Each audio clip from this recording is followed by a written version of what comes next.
आनंद माधव जी, जी। सुरजेवाला जी निर्दयी कुमार निर्मम मोदी कह रहे हैं। क्या वाकई जी इन सब चीजों की जरूरत पड़ जाती है? क्योंकि आपकी तो इतनी पार्टी वैसे ही पहले हाशिए पर जा चुकी है, बिहार में गठबंधन में आना पड़ा है। ऐसे में इन जुमलों के बिना भी तो काम चल सकता है। देखिए नेहा जी, सबसे पहले तो मैं आपको धन्यवाद दूंगा कि 35 मिनट के बाद आपको कांग्रेस की याद आई।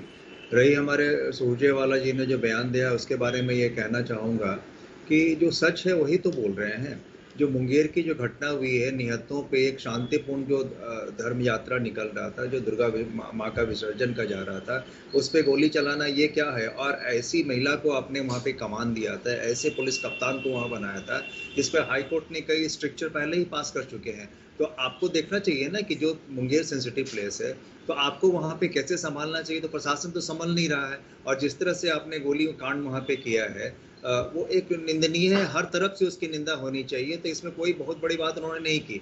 दूसरी बात ये है कि जो अभी हमारे मित्र मृत्युंजय जी इसकी चर्चा कर रहे थे, जो मुजफ्फरपुर शेल्टर होम की बच्चियों की चित्कार जो है वो सिर्फ बिहार में नहीं पूरे विश्व में सुना गया, और सब लोगों ने उसकी भर्त्सना की, हर स्तर पे भर्त्सना की। उसकी गूंज किसी को नहीं सुनाई दी। हमारे सीनियर हैं राजीव रंजनी, मैं बहुत इज्जत करता हूँ, उन्होंने बहुत काम काम की बात की। हमारे जो गुरु प्रकाश जी हैं वो बुद्धिमान हैं और अच्छा बोल लेते हैं, अच्छा जानकार भी हैं, लेकिन थोड़ा सा सच का आईना उनको भी देखना चाहिए, सच का उनको भी समझना चाहिए, और दोनों को ये बात समझना चाहिए कि वास्तव में है क्या।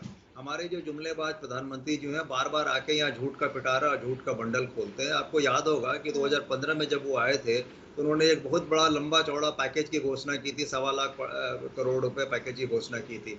ठीक उसके दूसरे दिन माननीय मुख्यमंत्री नीतीश कुमार जी ने, जो भी उनके साथ हैं, उन्होंने एक अखबार में फुल पेज का विज्ञापन दिया था, और उसमें उन्होंने बताया था कि 1,08,000 करोड़ रुपया इसमें पहले से किसी न किसी स्कीम में है, और उसमें मात्र 17,000 करोड़ रुपए इन्होंने जोड़ा है उसी स्कीम को बढ़ा के, और ये झूठ की बात कह रहे हैं कि 1,25,000 करोड़ रुपया का हम पैकेज दे रहे हैं। उसी से उन्होंने बड़का झूठा पार्टी उन्होंने कहा था। हम्म। तो पहले आपस में तो निपट लें।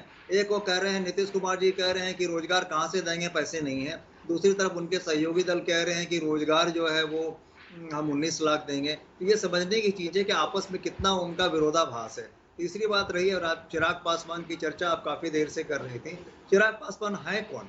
चिराग पासवान लड़ रहे हैं किसके खिलाफ? चिराग पासवान बीजेपी के खिलाफ लड़ रहे हैं, चिराग पासवान जदयू के खिलाफ लड़ रहे हैं, या चिराग पासवान एनडीए के खिलाफ लड़ रहे हैं, या चिराग पासवान महागठबंधन के खिलाफ लड़ रहे हैं? हम्म। ये तो स्पष्ट कोई नहीं कर रहा है। ये बात समझने की चीज़ है। तो निश्चित रूप से चिराग पासवान बीजेपी के एक सूडो प्लेयर हैं जो लड़ रहे हैं, वो उनकी मुंह में वही बातें आती हैं हम्म। जो कि बीजेपी भरता है, और वो कर रहे नहीं, हैं। लेकिन वो हाँ, तो यहां निश्चित रूप तक से आरोप रहते। लगा रहे हैं कि जो आरजेडी है वो टीम ए के तौर पर काम कर रही है नीतीश कुमार के लिए ही।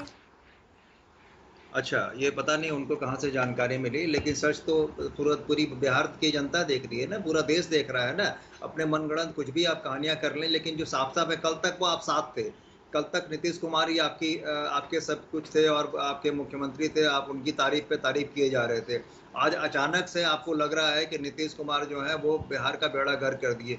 पहले जब आप केंद्र में थे उनके साथ, और यहाँ पे भी आप उनके साथ मिलकर काम कर रहे थे, तो आप कहते हैं ना, उनके चाचा जी भी तो यहाँ नीतीश कुमार जी के साथ मंत्री बने हुए थे। हम्म। तो ये सब चीज़ सोचने और समझने की बात है कि कौन कहाँ से क्या राजनीति कर रहा है, और इसमें कहीं कोई अतिशयोक्ति नहीं है, या कहीं कोई छुपाव वाली बात नहीं है कि ये जो हमारे माननीय चिराग पासवान जी हैं, वो नीतीश कुमार, ये बीजेपी के खिलाड़ी डाले हुए हैं। और चूंकि नीतीश कुमार जी निश्चित रूप से हताश और परेशान हैं, उनको कुछ दिख नहीं रहा है आगे का, वो बेचारे हर फ्रंट में, हमारी सहानुभूति भी उनके साथ है।